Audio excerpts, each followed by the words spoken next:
Baik, assalamualaikum warahmatullahi wabarakatuh. Jadi di sini saya akan menjelaskan tentang database helper. Nah, database helper ini digunakan untuk mengelola semua operasi yang berkaitan dengan database. Nah, database helper ini juga sering disebut dengan SQLite Open Helper, nama lainnya. Nah, database helper ini akan secara otomatis mengelola apa yang telah kita buat dan melakukan pembaruan secara otomatis pada database-nya. Nah, untuk sintaknya, seperti ini sintak yang ada pada database helper. Nah, di sini dia akan mendeklarasikan public class database helper extend SQLite Open Helper.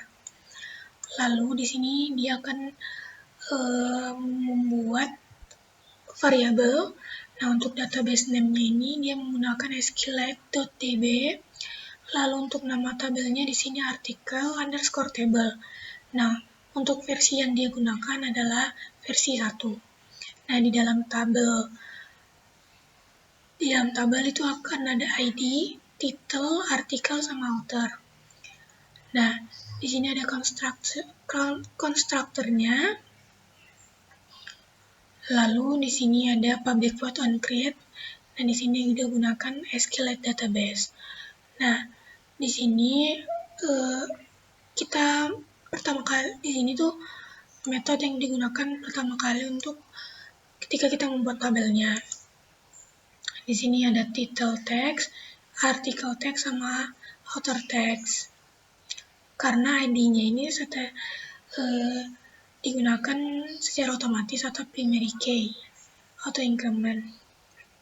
Nah, lalu di sini metodenya itu sintaknya ada public void on upgrade sama on downgrade. Nah, untuk public void on grade ini digunakan ketika kita menggunakan version database itu yang lebih tinggi. Sementara public void on downgrade ini kita gunakan pada version database yang lebih rendah. Nah, lalu di sini pada database kita kan akan memasukkan data. Nah, sintak yang kita gunakan adalah public boolean insert data. Ini untuk memasukkan data pada database. Nah,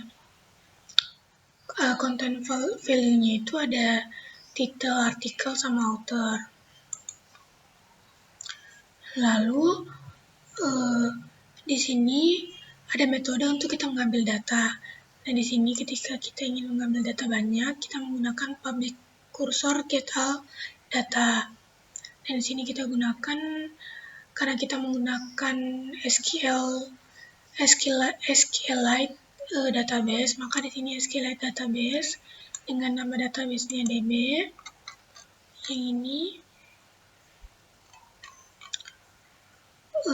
dan di sini kita mengambil table database-nya. Lalu di sini untuk mengambil datanya kita select from article table. Nah, di sini ada salah satu metode yang ini mengambil data tapi lebih spesifik lagi. Jadi dia mengambil datanya menggunakan ID-nya. Maka di sini dia menambahkan select from article table. Ini nama tabelnya, di mana dia akan menggunakan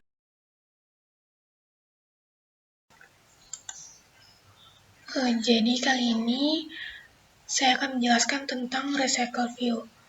Nah, di sini saya mengambil contoh untuk artikel list, virtual article list. Jadi recycle view ini adalah salah satu yang digunakan untuk menampilkan data yang telah kita buat sebelumnya pada tabel. Nah, untuk tampilannya kan seperti ini. Nah, jadi sebelumnya kan kita harus membuat artikelnya. Nah, setelah kita membuat, kita ngepost, dia akan masuk ke activity list ini. Nah, di activity list ini kita bisa lebih detail lagi melihat artikelnya dengan menggunakan activity detail. Nah, Untuk list activity, di sini dia menggunakan Privat Recycle View karena dia menggunakan metode Recycle View untuk tampilan artikel listnya.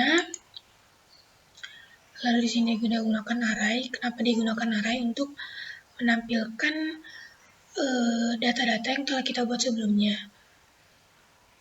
Nah, database di sini gunakan database helper. Nah, di sini dia gunakan onCreate. Nah, jadi di list activity itu nanti kan berbentuk kotak-kotak seperti ini. Nih. Nah, di sini akan memuat titelnya, terus artikel yang telah kita buat sebelumnya. Nah, dia mengambil artikel ini dari database. Nah, ini tuh untuk menentukan tata letaknya. Di sini dia menggunakan linear layout. Dan ini adalah list articles adapternya. Nah, ini di sini dia mengambil datanya. Di sini dia mengambil semua datanya. Nah, dia mengambil datanya ini dari tabel yang kita buat, data yang kita buat pada tabel sebelumnya. Nah, untuk detail activity akan seperti ini. Lebih menampilkan detail dari. Selanjutnya, saya akan menjelaskan tentang bagaimana cara memanggil button. Nah, contohnya di sini saya mengambil yang button post. Jadi sebelumnya kita membuat button post ini terlebih dahulu pada activity create di XML. Nah, lalu pada button ini kita tambahkan onClick. Jadi ketika kita mengklik postnya, jadi kita bisa mengklik postnya. Lalu button ini masuk ke created activity. Nah, di created activity ini dia menggunakan database helper, lalu menggunakan privat edit text. Kenapa dia menggunakan database helper? Karena dia akan mengambil data yang telah kita buat tadi. Nah, di sini ada protected void onCreate. Nah, di sini ada set cara gimana kita mendapatkan titelnya, authornya, sama artikelnya. Nah, jadi ketika kita mengklik postnya, ini adalah yang akan muncul. Jadi di sini ada string title, author, sama artikel. Nah, ini kita akan mengambil datanya, dan datanya ini berupa string. Nah, di sini ada pengkondisian. Jadi di mana pengkondisiannya ini jika title, author, sama artikelnya ini kosong, maka toast message-nya ini akan muncul mohon isi data secara lengkap. Nah, contohnya ketika kita create artikel, nah, misalnya kita tidak mengisi titel, artikel, sama authornya. Kita klik post, maka akan muncul toast message mohon isi data secara lengkap. Nah, tetapi jika kita mengisi datanya, nah, data yang telah kita isi tadi akan masuk pada database dan akan tampil di article list. Nah, toast message ketika kita post itu adalah artikel berhasil ditambahkan. Namun ketika artikel kita tidak dapat tambahkan, dia akan muncul artikel gagal ditambahkan. Di sini saya akan mencontohkan misalnya Android Studio. Nah, untuk artikelnya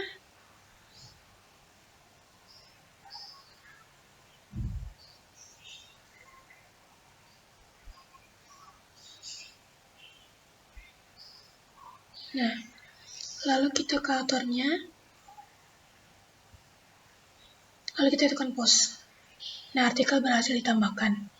Nah, untuk melihat artikel yang telah kita buat, tekan artikel list.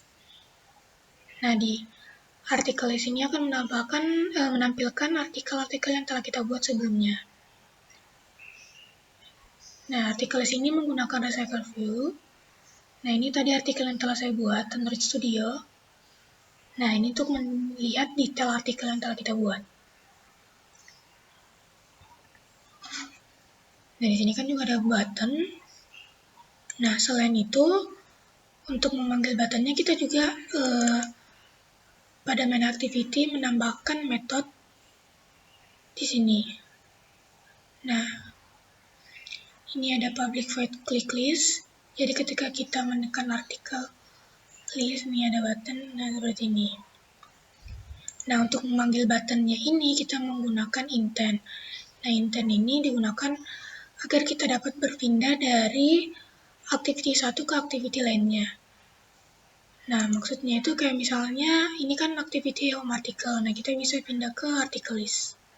Nah, ini kita pindah ke activity article list. Nah, di sini dia menggunakan intent untuk dapat memanggil button.